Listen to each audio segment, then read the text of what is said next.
The history of India is filled with incredible stories of thriving civilizations, religions, and cultures.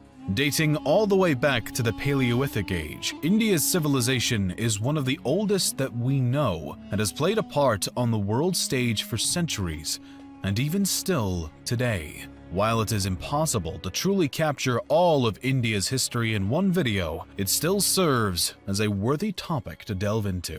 Evidence of cave paintings and stone tools have revealed that the first signs of human activity in India can be traced back to somewhere between 400,000 and 200,000 BC.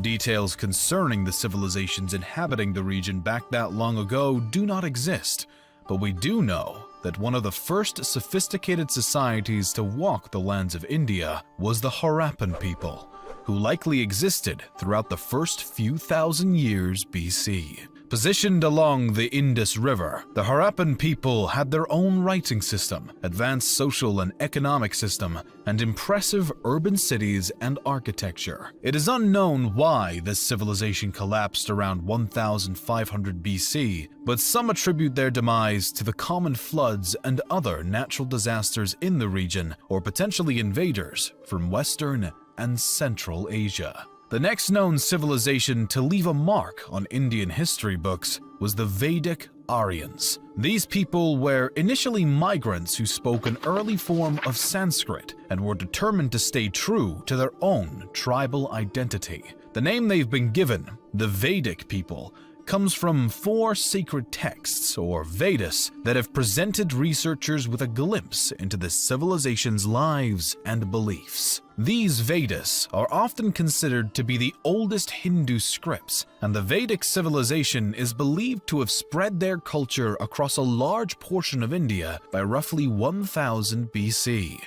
With them, the Vedic Aryans brought their philosophical beliefs. These ideas represent a theory that happiness and salvation come from a person's morals and ethics, and one's path should be based upon their place in life, but should always be righteous and good. The Vedic Aryans also shared their societal system as they extended their reach. This system was made up originally of 3 tiers: Brahmin, or priest, Kshatriya, or warrior, and Vaishya, or commoner.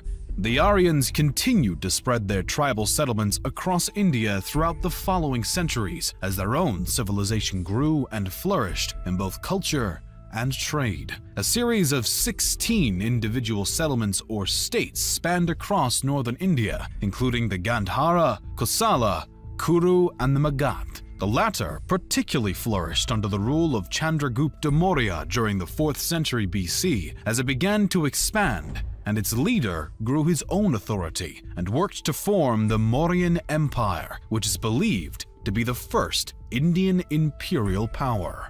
The Mauryan Empire established its capital in Pataliputra, near modern-day Patna, and constructed extraordinary temples, libraries, palaces, and even a university. The empire's trade success was impressive, and it maintained a remarkable governmental system and strong army. By the time of the 3rd emperor, the grandson of Chandragupta, a stance of non-violence was taken after a bloody struggle against the kingdom of Kalinga due to the emperor's new Buddhist beliefs. Siddhartha Gautama, the Buddha, had been born in 560 BC, and by the reign of Emperor Ashoka, the religious system he had founded was becoming more and more prevalent throughout India. Potentially due to their unwillingness to participate in conflict, though, the Mauryan Empire eventually dissolved in the 2nd century BC after the last line of the Maurya line, Brihadratha, was murdered by his commander-in-chief, who would later found the Shunga dynasty in 185 BC.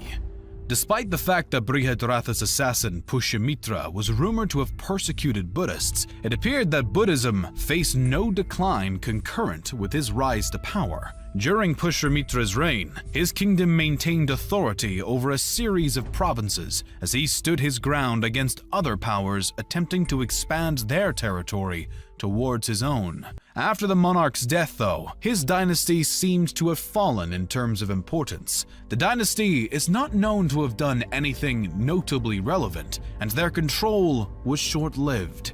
A variety of settlements and invading powers controlled India at this time, one being the Kushana kingdom, known for their significant trade involvement with Chinese, Persian, and Roman empires along the Silk Road. One Kushana ruler, Kanishka, in the 1st century AD, also converted to Buddhism and helps to further the religion throughout the region. In 75 AD, the Kushana kingdom marked a new era, the Shaka era. A bit of distance from the Kushanas in the south, a handful of other powers rose, fell, and fought for supremacy amongst each other. The kingdoms of Satavahana, Chera, Chola, and Pandya were some of the major authorities in the south during this time and through the Classical Age. The Gupta Empire became the face of northern India during the Classical Age, and the majority of the region was united under their authority during what is often described as northern India's Golden Age. The reign of the Gupta Empire is regarded as a time of law and order, as well as cultural flourishing. The rulers of the empire were no strangers to military expedition, but aimed to expand their territory through peaceful means, such as martial alliances, no less than through military action. Though the Gupta Empire had extensive success over centuries, they eventually reached a point of decline between the 5th and 6th centuries as invading Huns from Central Asia began to annex and take over the formerly dominant empire's land. As the religions of Buddhism and what later became Hinduism thrived, local and trespassing authorities continued to fight for territory and dominion over the following centuries. The next major shakeup of the Indian civilization came with the arrival of Islam. Muslim invaders began to send missions to India the century after the death of the Prophet Muhammad. A series of Muslim sultans began to lead expeditions into India, claiming places such as Sindh, Multan, and Somnath. These incursions brought the defeat of native kingdoms and the destruction of Hindu temples along the way. The Rajputs stood as one of the most determined defenders against Sultan invaders, but they were ultimately defeated in 1192 by Muhammad Ghori and his forces. As Islam began to work its way into India, other previously principal religions, such as Buddhism, began to decline. By the start of the 13th century, the era of the Delhi Sultanate dominion arose. The first dynasty within the Delhi Sultanate was founded by Qutb-ud-Din Aibak. The slave dynasty controlled the Sultanate until around 1290, when the Khilji dynasty took over, first by the hand of Jahal-ud-Din Khilji. His family held the throne for less than a century, as the Tughlaq dynasty was next to seize power in 1320. The Tughlaq dynasty technically retained power until 1412, but matters were complicated by the incursion led by Timur in 1398 into Delhi. As the Tughlaq dynasty weakened, the Sayyid dynasty replaced them, starting in 1414. The Sayyids lasted for roughly 37 years, but the last ruler's reign was stained by rebellion and discord as the dynasty fell from grace. Yet another dynastic authority took the open throne, this time being the Lodi dynasty. The new dynasty lasted until the death of the then current ruler, Ibrahim Khan Lodi, who was killed in battle at Panipat by the army of Kabul's leader Babur in 1526. Ibrahim's death brought about the final end of the Delhi Sultanate as a whole. Now free of competition from the Lodi dynasty, Babur established the Mughal dynasty, which would end up becoming one of the greatest throughout history. The original Turkic-Mongol imperial power ruled a vast majority of India for over 2 centuries and brought about significant cultural growth and architectural achievements, including the Great Taj Mahal. Despite their immense success, the Mughal Empire began its decline around the start of the 18th century, as revolt after revolt began to shake the foundations of the widespread power, alongside threats from the Marathas and the British. The British East India Company had actually already been in the region for some time, but the situation with the British started to escalate not long after the Mughals fell. By 1857, India displayed increasing control by the East India Company, and the locals were having none of it. What began as a simple revolt by Indian soldiers in Meerut quickly blew up into a widespread rebellion and became known as the Indian Mutiny of 1857. This rebellion later would be called the First War of Indian Independence, and even though the British were able to quell the revolt after a matter of months, it inevitably had lasting impacts.